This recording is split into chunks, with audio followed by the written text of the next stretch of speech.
Hello everyone. Today we will continue our discussion on liquefaction. So, this is the third lecture on liquefaction. This is module 9 and today's lecture number is 33, right. So, before I continue, I would like to summarize what we have learned and discussed in last two lectures, so that you will be able to perceive what exactly I want to mean by using the geospatial technologies in liquefaction studies. Because once you understand the pros and cons, and once you understand what parameters govern this liquefaction hazard, then you will be able to understand how you can utilize your geospatial techniques in this particular study, right. So, as we know that liquefaction is a phenomena observed in soil due to earthquake loading, right. And here you have also seen this particular video in the last two lectures, and this actually explains how liquefaction occur in a particular given region.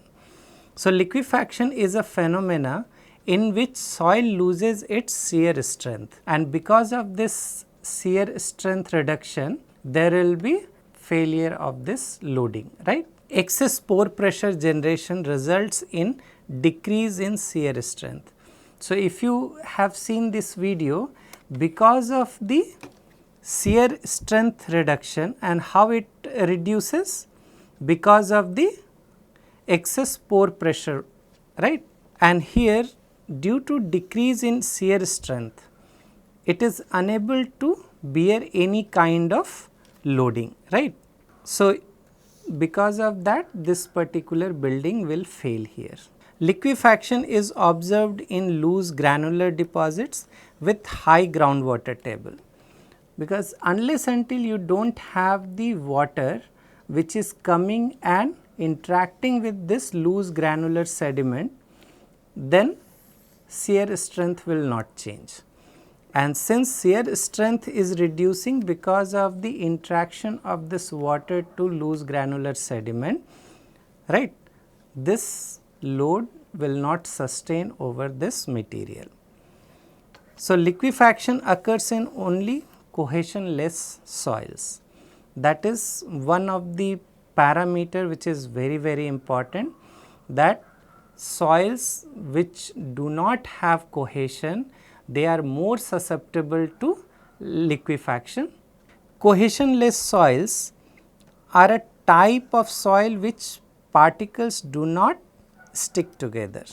So, when we talk about this cohesionless soil, let us try to understand what I mean with cohesionless. So, cohesionless soils are a type of soil whose particles do not stick together. Their strength primarily comes from the friction between individual grains rather than any binding agent, right. So, once you have the interaction with the groundwater, right, and this is the loose granular sediment, and here you have the groundwater which is very near, and during the earthquake event, what happens?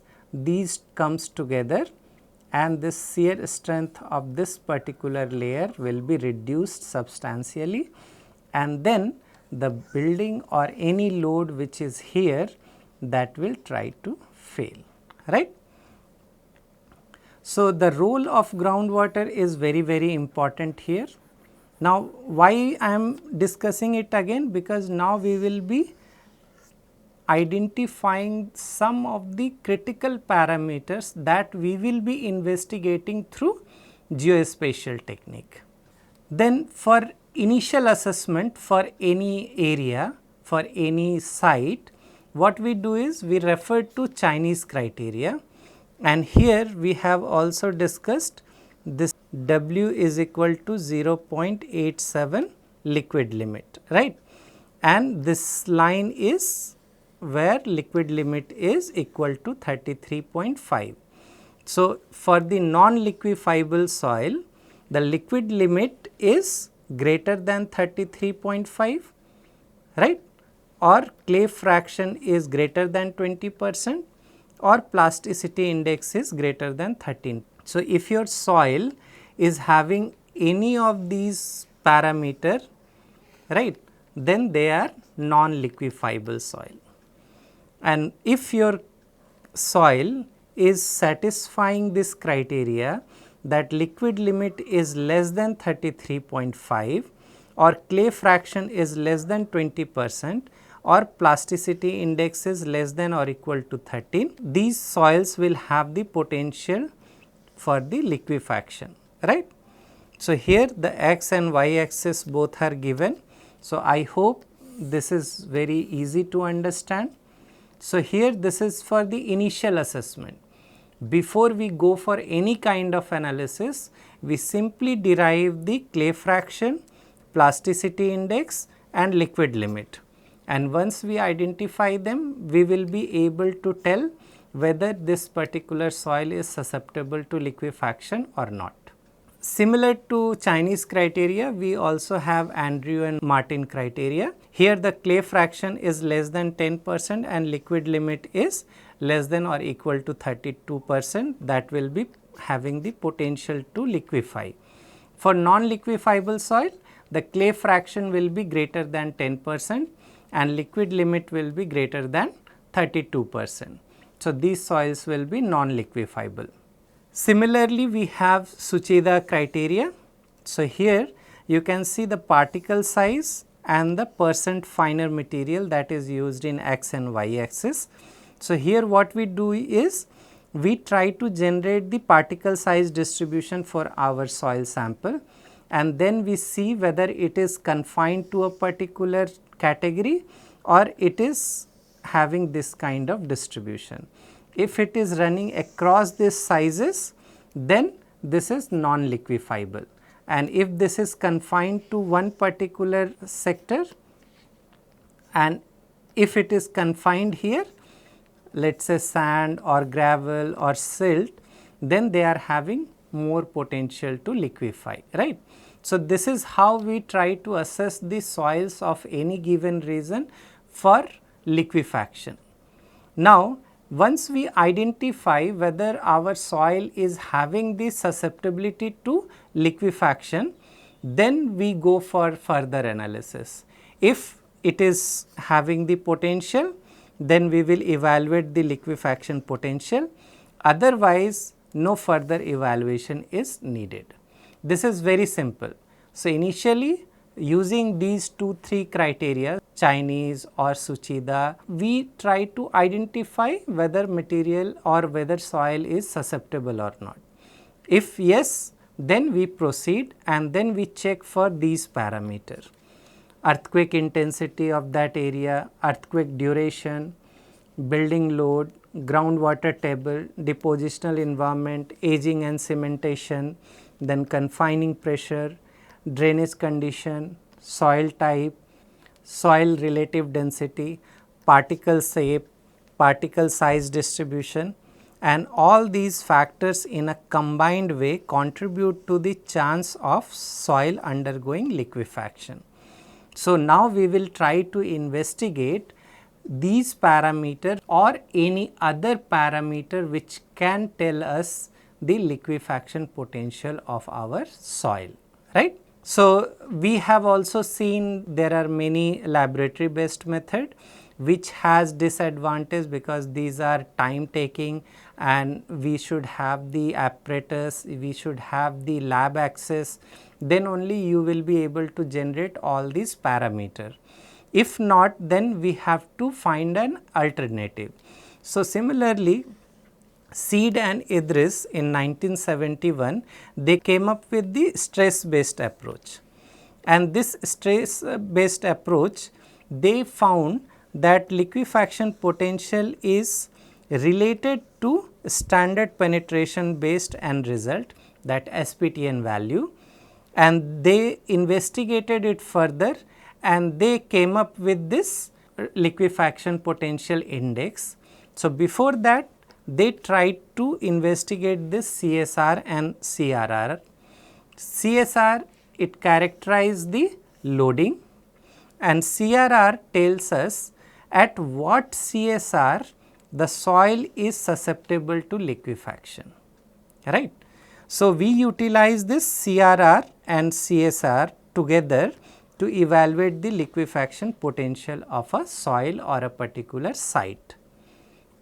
So, this is the expression for liquefaction potential, where Fz value is here 1 minus factor of safety when factor of safety is less than 0.95.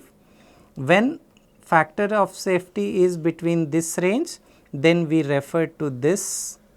When FOS is greater than 1.2, then Fz is 0 and Wz is between 0 to 20 meter, and then we use this expression. Otherwise, for all other depths, Wz is equal to 0, and then we try to evaluate the liquefaction potential of that particular soil. So, using this liquefaction potential, we will have some numbers, right. So, how to interpret these numbers? So, when LPI is coming 0, liquefaction risk is very low.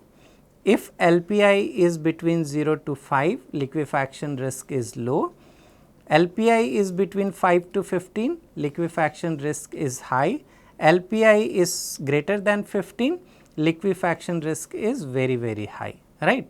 So, this is how we utilize this liquefaction potential index to tell what is the status of our soil, whether it is highly susceptible or it is moderate or it is low or very low, right. So, with this we will try to take some of the inputs from this understanding, and then we will try to utilize geospatial technique in liquefaction study.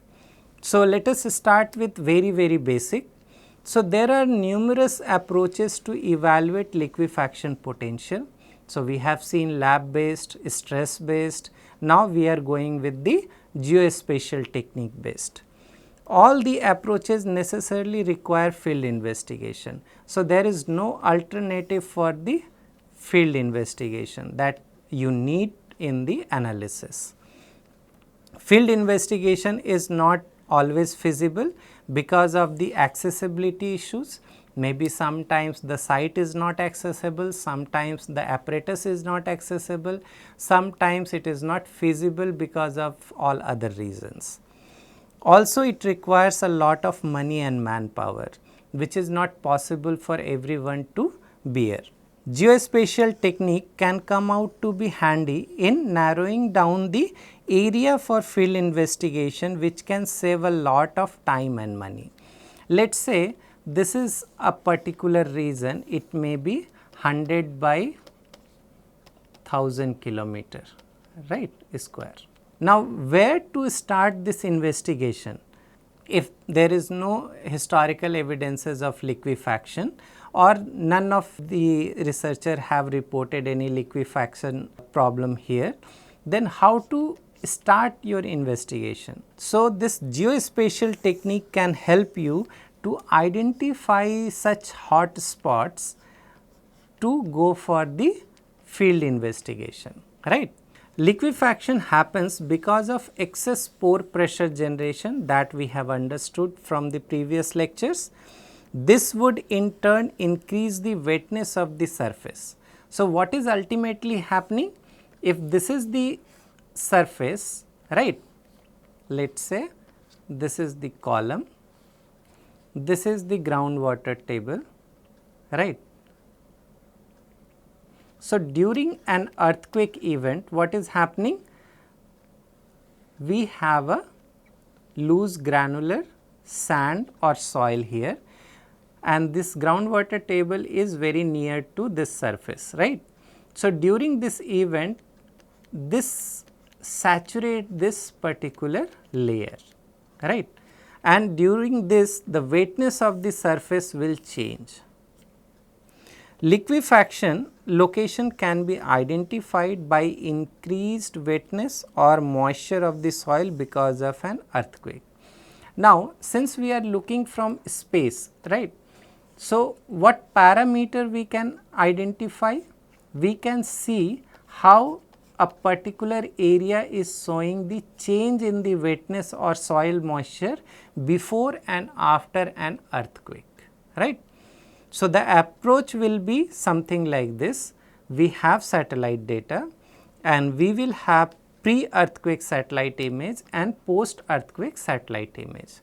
And then we will capture the wetness through different methods. We have different various methods for the optical and microwave remote sensing.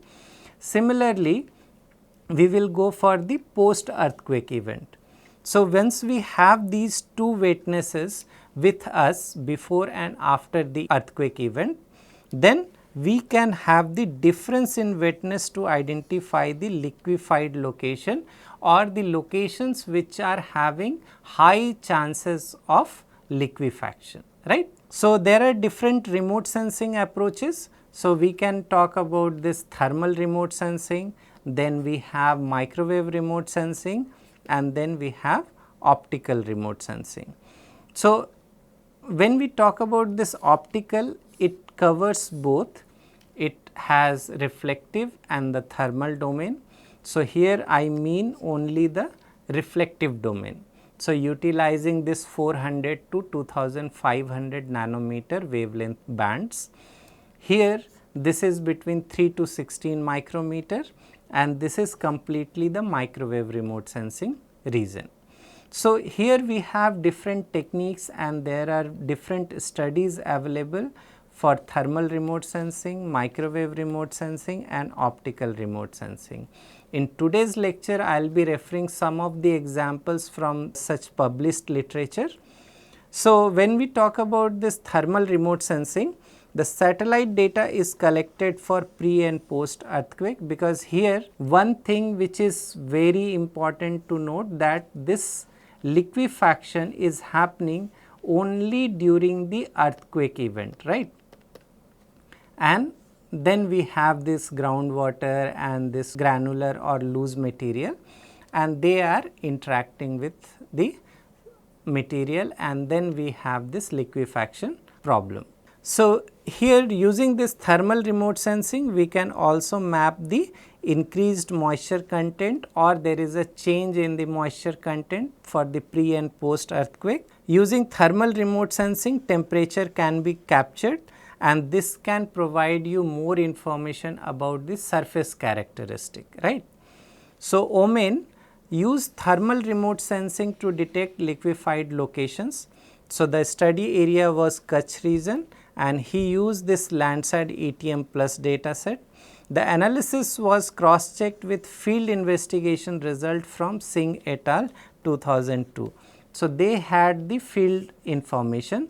So, he validated his analysis, which is derived from Landsat ATM plus, with this published literature, and they found that satellite remote sensing is providing an alternative to identify the liquefied or liquefaction potential zone. The Omen's analysis was based on the hypothesis that due to liquefaction, soil moisture increases and in turn decrease the sensible heat. Because during the liquefaction, what happens, the groundwater comes in contact with the surface, and because of that moisture condition will change, and because of the sensible heat will also changed, right. So, he used this approach, and then he identified the locations of liquefaction.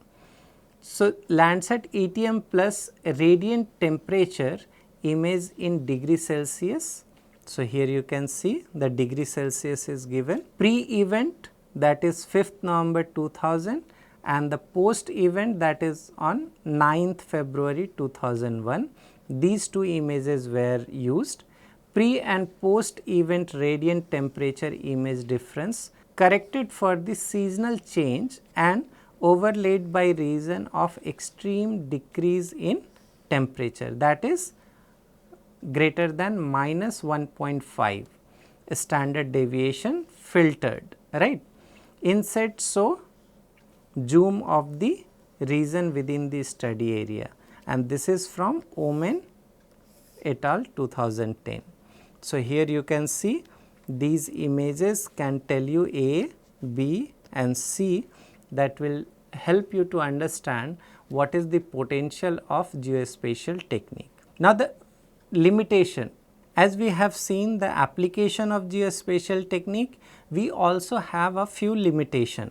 So, let us talk about the limitation of thermal remote sensing. So, first one is the coarse resolution, that if you remember in the beginning of this course, I discussed why thermal remote sensing have the coarser spatial resolution.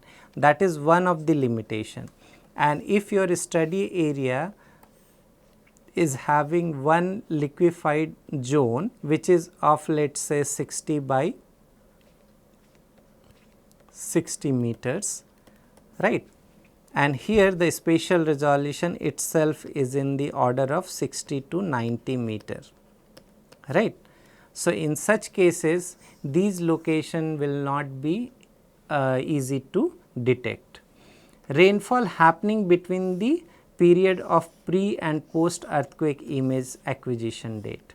So, what happens, we are talking about the reflective and the thermal domain, right, which is influenced by atmospheric scattering, and it is also disturbed because of the presence of cloud cover, because we are talking about the shorter wavelength range 400 to 16,000 nanometer. Here specifically we are talking about the thermal. So, this is 3000 to 16,000 nanometer. So, this is greatly influenced by your surface and atmospheric characteristic. So, that is one of the major disadvantage, and the cloud cover. So, this will restrict you to use thermal remote sensing data, but in case for your given area, for your study area, if cloud free and very good images of thermal remote sensing is available, you can utilize them to identify the liquefaction potential study. Then let us talk about the microwave, because optical has the limitation with the cloud cover and the haze, aerosol, rainfall, but microwave comes with all these advantages. So, satellite data, again here it is collected for pre and post earthquake event, and the ground subsidence is noticed, because we know that microwave remote sensing can be utilized to identify the surface deformation, right. And if there is a liquefaction happening in some area, this subsidence or upliftment, anything can be identified easily with high spatial resolution using this active microwave remote sensing. Liquefaction locations are identified from the ground subsidence, because when we are talking about this area and it is having the subsidence or the liquefaction is happening, there will be subsidence, right. So, these can be easily identified using this microwave remote sensing. So, there are two approaches in microwave remote sensing. The first one is differential interferometry of synthetic aperture radar data, and second one is the coherence image. So, we will see in detail how these two techniques are used in liquefaction potential studies. We will continue this discussion in the second part of this lecture. In second part, we will again further discuss about the application of geospatial techniques in liquefaction study. Thank you.